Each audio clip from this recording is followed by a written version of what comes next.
Kemudian yang kedua akan mempraktekkan profesi guru tersebut, misalnya guru, meskipun guru ya. Kemudian dengan kita bilang sama kunci kayak seperti gerakan kita ke suara. Misalnya guru misalnya saya tidak ke suara. Jawab guru. Coba oke, dimulai dari kelompoknya dengan bagian bisa.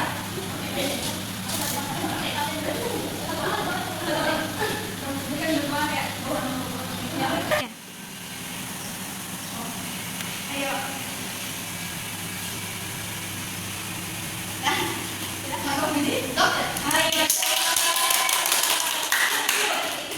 Kemudian kelompoknya Dija.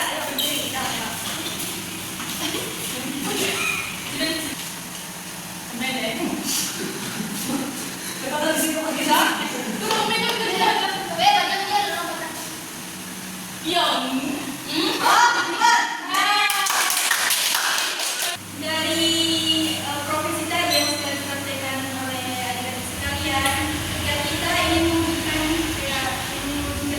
cita-cita kita menjadi dokter, polisi, TNI, kita butuh apa?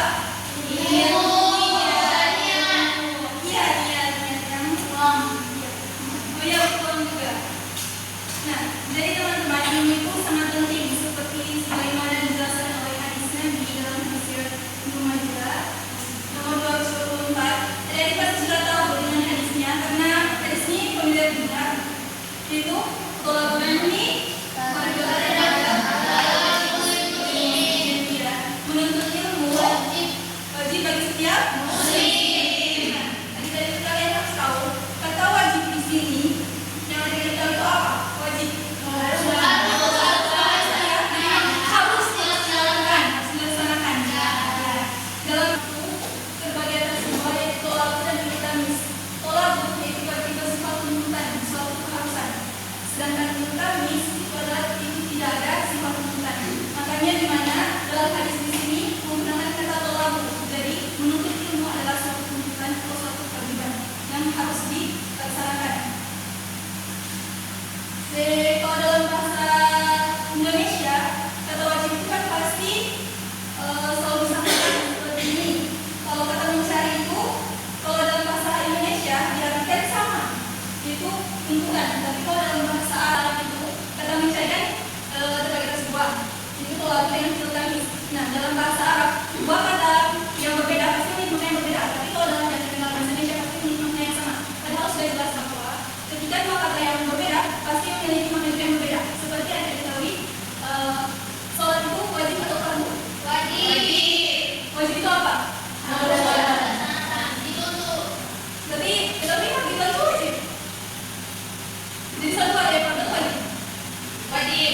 Nah itu perlu kita baca. Jadi ada dikatakan fardu dan wajib itu memiliki makna yang berbeda. Sebagai ulama itu, ya salah satu ulama yang membedakan itu yaitu Imam Ibnu Masyar, yaitu terkenal dengan Imam Abu Hanifah, yang membedakan kedua makna tersebut wajib dan fardu.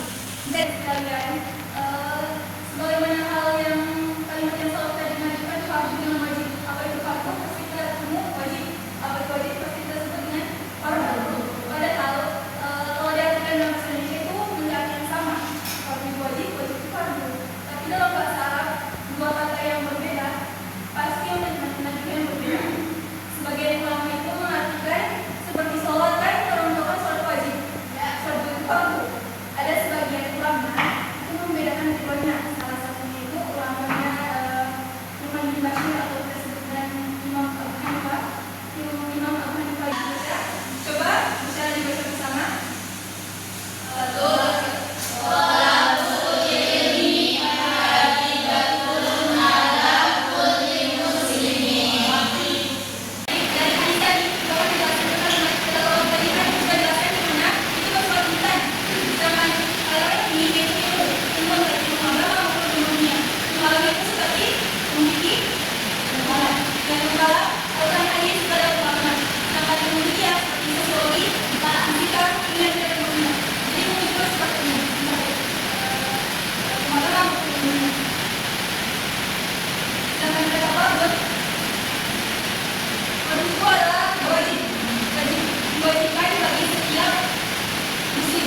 Dari kelompok kamu siapa yang mana?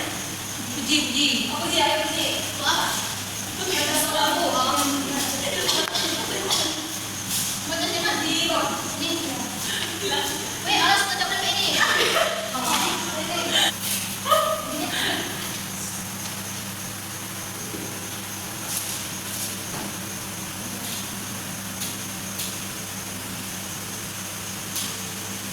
Jadi, teman-teman kelompoknya pada analisis ya. Ada yang keliru atau tidak? Sudah, sekarang. Ya. Dari kelompok Nur, dari kelompok Nur, apakah ada yang keliru dari tulisannya dari kelompok Nur? Tidak.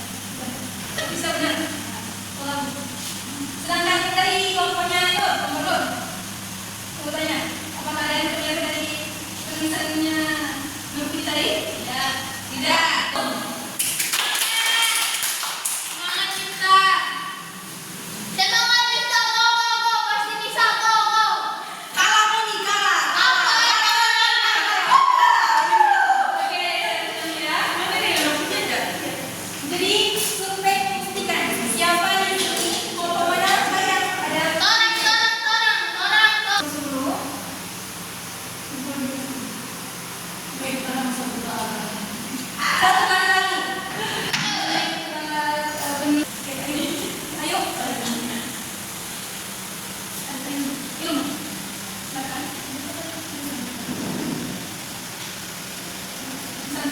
Di sini.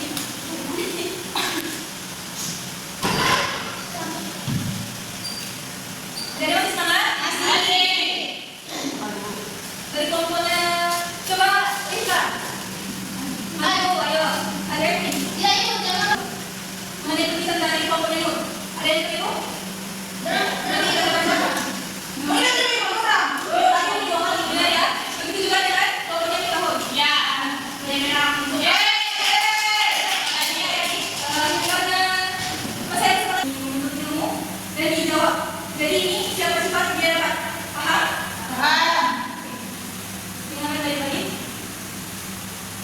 Pelaku bijak menuntut dia insya Allah Tuhan.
karena sebagai manusia adalah bermanfaat bagi orang lainnya.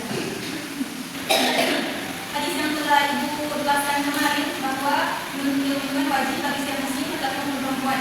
Jadi bukan hanya mendadak tamunya ilmu, tapi juga menunjukkan dengan apa. Ilmu tak akan bisa berbahaya sebenarnya apa tapi yang bersesat. Yang pertama yang harus kita tahu yang pertama ilmu menurut akal baik. Ilmu menurut apa?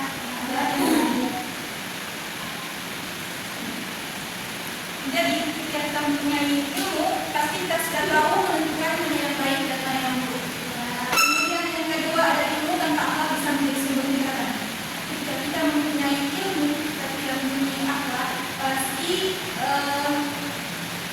akan menyalahgunakan ilmunya untuk kejahatan. Sebagai contoh, ilmu ekonomi tanpa akal bisa menyebabkan korupsi. Jadi perlunya ilmu diselingi dengan akal. Kemudian ketiga, menghormati guru. Ilmu akan lebih mudah dipahami jika kita mampu menghormati guru kita. Kemudian yang kedua, bersabar dalam belajar. Dan kemudian yang ketiga, kita sedang mencari ilmu. Jadi dapat disimpulkan bahwa ilmu dan akal terus berjalan dengan berkeringat bukan yang tersebut. Jadi dari pembahasan hadis yang telah dijelaskan ini juga dalam dalil Quran surah Al-Jadilah ayat 11 saja menunjukkan bahwa ilmu dan akal itu harus berjalan secara beririsan. Karena ilmu itu bentuk akal yang baik dan akal yang baik membuat ilmu menjadi berkah. Seorang muslim tidak hanya harus berilmu tapi juga harus berakhlak mulia agar ilmunya bermanfaat bagi diri sendiri dan juga orang lain. Jadi belajar tentang memahami firman saja, tetapi juga tentang membentuk karakter dan moral yang baik dalam kehidupan sehari-hari. Bisa paham ya tadi? Bisa. Mungkin kita cukupkan teman-teman kita pada kali ini. Terima kasih atas perhatiannya. Yang kurangnya mohon maaf. Wassalamualaikum warahmatullahi wabarakatuh. Waalaikumsalam warahmatullahi wabarakatuh.